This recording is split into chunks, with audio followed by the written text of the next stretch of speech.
intending to give a full account of the life of Jesus, a bios, a biography. Yeah? Why did Luke, did he not know that Jesus went around making these statements? Or if he did he deliberately leave them out? What's your theory? Is it why he specifically doesn't say I am? Well, we've got all these I am statements in John. Jesus went around publicly saying this, according to John, the last of the Gospels. Matthew never bothered to mention it. Luke never bothered to mention it. Mark never bothered to mention it. He's never mentioned it in Acts either, but we'll leave that one side. Why is it that none of the Gospels knows that Jesus spoke in these amazing, extraordinary claims at all, apart from one Gospel, the last to be written?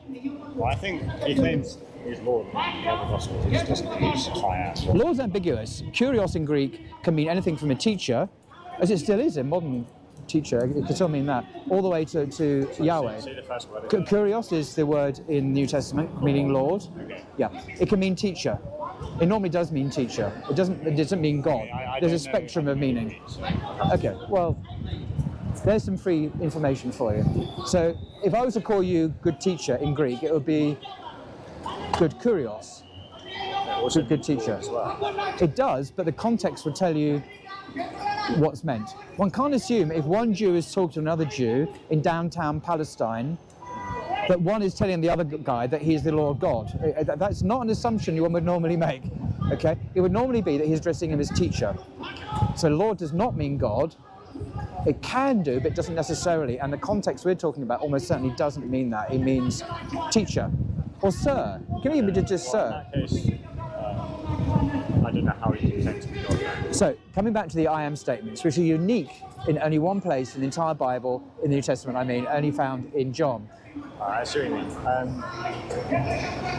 Why would Luke leave this stuff out? If Jesus went around publicly saying this, and it would be widely known, Luke boasts he's doing all these, surveying all these things at the beginning, doesn't mention it, and ditto Matthew, ditto Luke. Okay. Yes.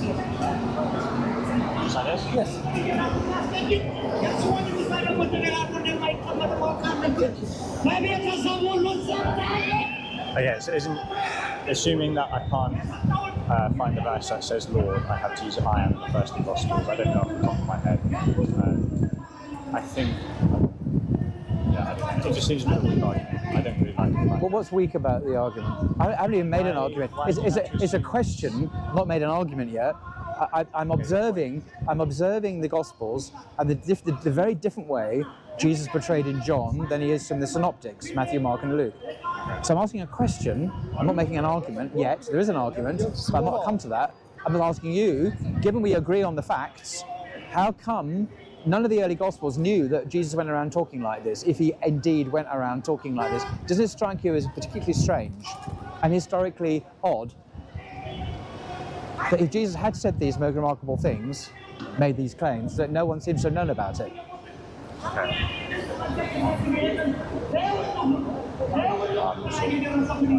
Do you want to know what your scholars are saying? What do they say? Okay. They have concluded, for a number of reasons, not just for the reason to do with this issue, that the fourth Gospel is a highly interpreted meditation on the significance of the life of Jesus for the author. It's not history. So the argument is this. So the argument is this: the author of the fourth Gospel believed Jesus was the light of the world, clearly. So he puts those words on the lips of Jesus and has Jesus say, "I am the light of the world." He believes that Jesus is the way, the truth, and the life. I am the way. So he puts those words on the lips of Jesus. These are not historical words of Jesus. They are theological words put on his lips by faith, the Christian faith that believes that is the truth about Jesus. Sorry, I probably need to go. Of course. But these ideas are not coming from atheists. They're coming from Christian scholars, a number of which I've read. They're coming from your own scholars. But you see, from a Muslim, it's not the strongest to me. Okay, but you've got to. You see, I think the responsibility that I don't really mean a moral responsibility now, but in principle, the responsibility of someone in your position would be to come up with an explanation. not to simply say I'm not convinced, because the problem is there. I'm happy to concede that even if the Bible has errors, it's still okay. But this is not an error. What is it? It's not. No one's made a mistake here. It's a deliberate portrayal of Jesus according to faith as it existed towards the end of the first century. That's not a mistake. That's deliberate. Okay, right. Well, as in, like, if we're using the, if we're viewing the Bible as eyewitness testimony, the New Testament is, and then trying to warp it to have a different perspective, that's not true. I guess mistakes on the right word, but our lives. See, I've heard Christian scholars say, very eminent professors, again, ordained clergymen say, just because, and they would agree that John is not giving us the historical Jesus, but they would say, and this is where up to you what you believe, or I believe, but it's still true what the Gospel of John says. It is true that Jesus is the way, the truth, and the life. It is true that he is all those I am statements. It's still true, it's not historical. Now, I have a problem with that. You probably do as an evangelical. I can imagine I had a problem with that because it means you're believing in a make-believe story and believing it to be true, not just in a literary sense or theological sense, but in a historical sense. Because that means the real historical Jesus didn't say these things. And what the Jesus that's left is very much like the Islamic Jesus, a Jesus who is sent by God, a prophet, a messenger, and so on. And that's where it leads ultimately, if one is open to to the only religion on earth that gives us that understanding of the historical Jesus that matches historical research. I think that's difficult to believe. Okay. Again, you say this repeatedly without giving reasons why. Well, because the Quran came many years later. Did it? What do Muslims believe about the Quran? It's eternal. They believe it's the speech of God. Do you think God existed in time before the 7th century? Do you think he's a creature in the universe? Yeah, okay, I get what you're saying. He's a timeless being. There's no before, now, or present with with God, I mean. So the revelation was received by Muhammad in the time of his life, of course, but the revelation itself is not created by. It's strange that he would seem to correct the revelation. Why is that strange? Isn't that something you'd expect from God? He made it wrong in the first place. So who corrupted it? Muslims. No. Who came up with the idea of the gospel about Jesus being that Jesus died for the sins of the world? It's not something Jesus taught. It was something that Paul taught, and Paul never met Jesus. Yeah, I don't want to get into another debate. But, okay. Anyway, so these are some of the questions that Bob the Builder, but he's not always the most easy person to talk to, whereas you're obviously very polite and easy to talk to. So. I should keep an open mind about Islam, keep an open mind about the Islamic understanding of Jesus.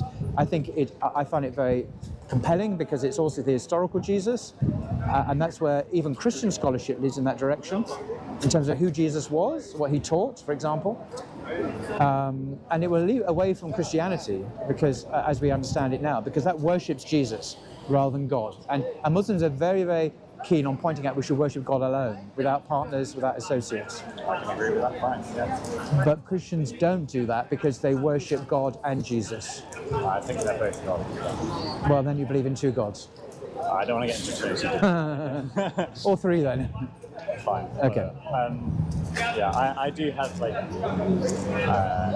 I find there's issues with the Quran in terms of its preservation as well, kind of the errors, but you have issues with the preservation of the Quran. Interesting. Yeah, or that and the what issues? That with the Bible. Really? Or just, what's the oldest New Testament manuscript that we have in the world currently? 300s. It's the Codex Sinaiticus, which is literally a mile in that direction, the British Library. Yeah. Do you know when it's dated from? Mid-4th century. Yeah. That's the earliest Bible in the world. Mid-4th century. It's 400 years after the birth of Jesus. What's the earliest, in terms of manuscripts? Okay, so how I don't want to go into Okay, I thought that was you. Well, you said that was an issue. It is an issue for me. So that's. It's in more We have manuscripts going back to the time of the prophet. That's what I'm trying to say. Now. I mean, I think that's not a fair comparison. So obviously, 10 really? years later, but that's fine. I'll do that. It's more how they had to burn all the Qurans, and the man had to standardise it, and they were killing each other over it. To me, that just seems like there's clearly an issue. But, so you've looked at, you don't want to get into that. Well, I'll hear a response. But I think it's a misunderstanding of what happened in terms of the recitation of the Quran and wanting a codex, a written Quran, as like a template, and it was copied and sent out around the Islamic Empire. As the Quran was recited throughout the empire, it was losing, for some people, it was beginning to be, there were dodginess was entering into it. We did to retain the integrity and reliability of the Quran, and so the original companions of the Prophet formed a committee, not just Uthman, and compiled the standard written version, and any other copies were told to be destroyed. So it preserved the integrity of, and it's now widely accepted by most scholars that the Quran we have today is. How are you? Hi. How you doing? I was just about to do that. Are you going out already? I was about to, what, do you want to ask me? No, nothing. You've been here for a while, or just came? Just a couple of minutes. I've been here for about an hour. Okay. You had enough about the park? I have to go to church. Oh! I'm already like half an hour late. No, go ahead then. That's my fault for detaining him. No, Come on, Paul. you can take over if you do. Right Take over for you. What's happening? Anyway, yeah, I'm not sure we can just pass on the job. But so I think there's a misunderstanding about the actual story. But as I say, the preservation of the Quran is now accepted by most Western scholars. The Quran we have today is the same Quran we have at the time of the Prophet. Well, have you seen the Birmingham Codex at the Birmingham University? that has issues with the current. I've spoken to Professor Thomas, who's the head of department there, who's the expert on this. I've interviewed him on my channel. He disagrees with you. How's your Arabic, by the way? How's yours? How can you tell what he's saying is true?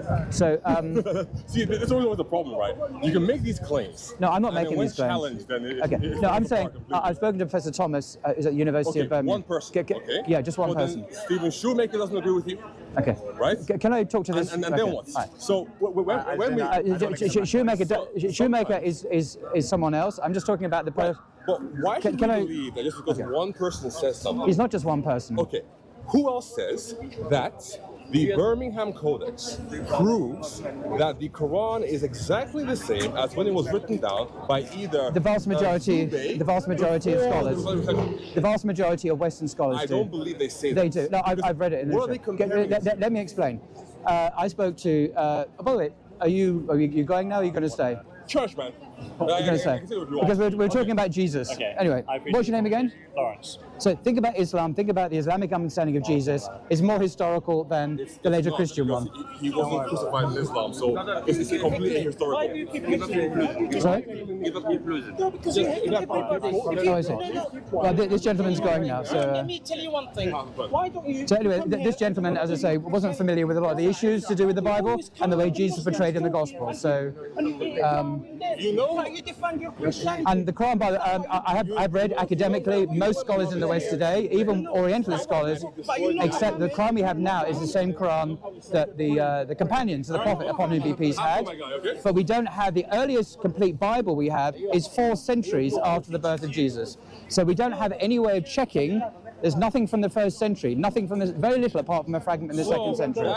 So I think this is, yeah. Go to hospital.